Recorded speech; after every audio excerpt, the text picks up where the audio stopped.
It's very hard to cook a great haggis. And occasionally they leak. And sometimes they leak when the very best ingredients are in them. And this is what happens when a haggis leaks a little bit. So this is, yeah, we didn't have cock-a-leaky soup, but we got cock-a-leaky haggis. That wasn't bad for an impromptu thing. Not bad. So the address to the haggis was written by Burns in something like 1785. It's written in Old Scottish brogue. It's very difficult to understand, even for me. So it needs a little bit of explanation. The poem is basically in three parts.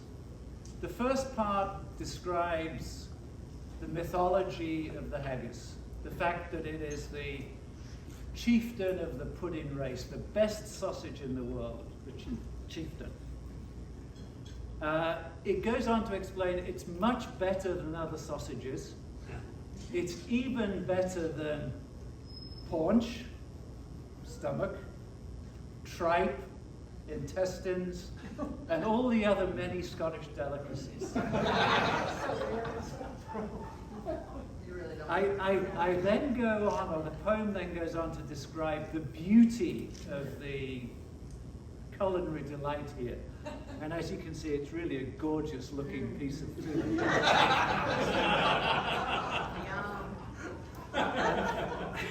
And at some point, we have to taste it, okay?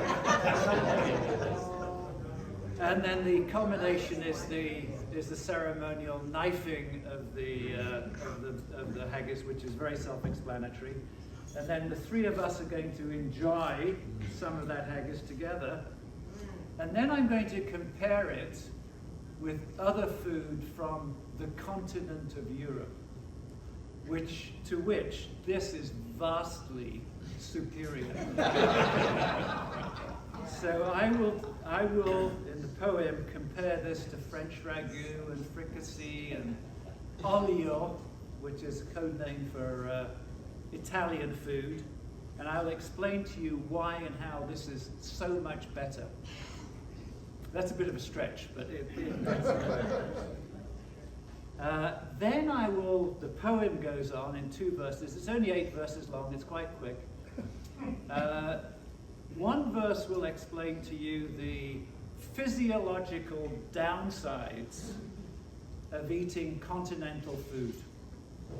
So if you eat the fricassee and the olio and all that stuff, you will basically become a scrawny, unfit person. But if you eat haggis, the physical rewards are quite enormous, and you'll be doing CrossFit and all kinds of stuff really quickly.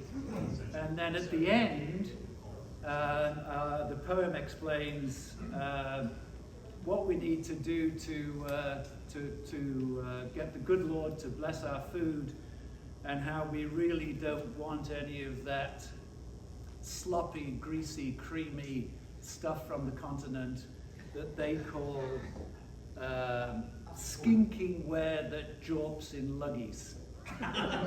So that's a good illustration of why I need to explain the poem to you.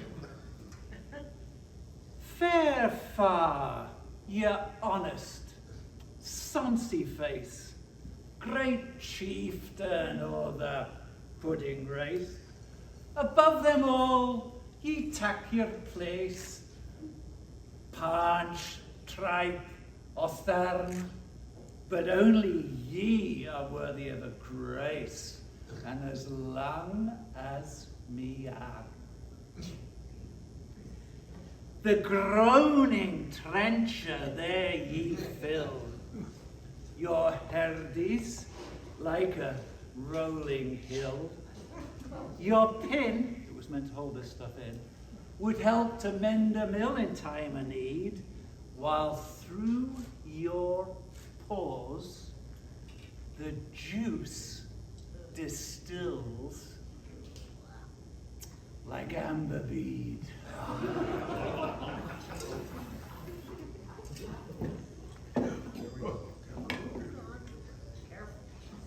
knife. I really love this bit. See rustic labor dacht and touchy with ready slicht. Trenchen je gushen and recht. Yes.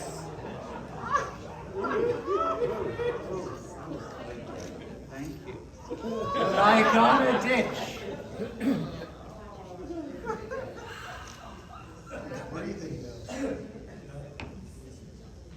And then, oh, what a glorious night!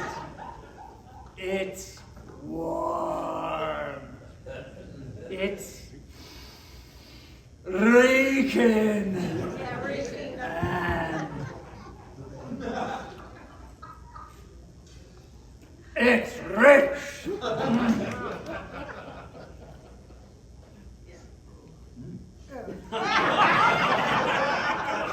There is still string attached.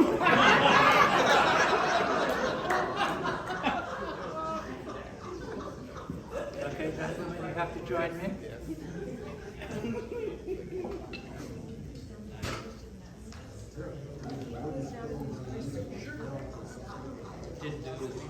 Yeah. Then horn for horn. They stretch and strive. Devil take the hindmost.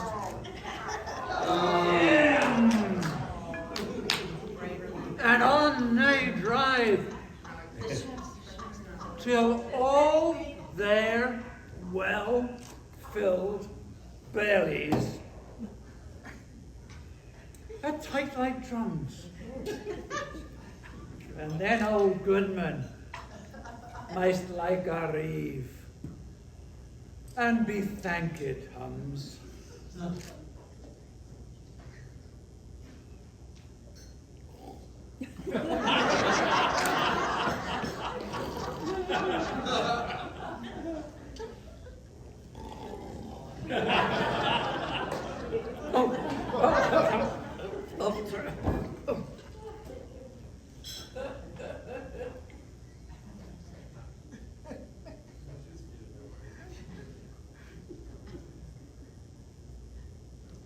Is that there our French ragout?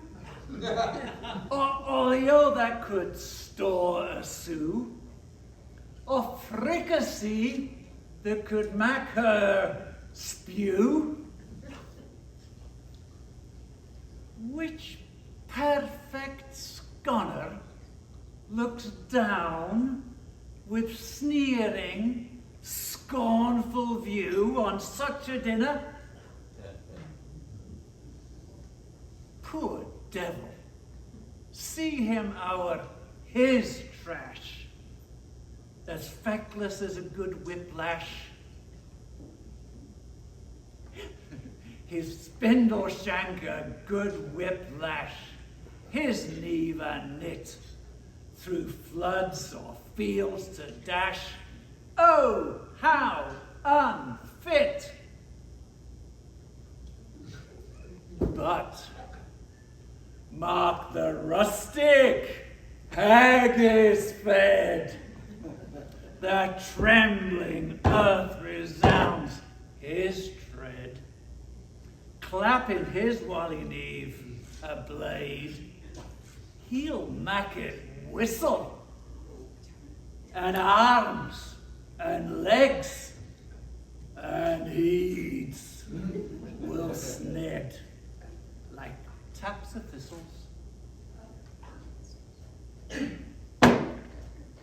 Ye powers that make mankind your care, and dish them out their bills of fare, old Scotland wants nae skinking wares that jobs in luggies, but if ye will her grateful prayer, gie her a haggis.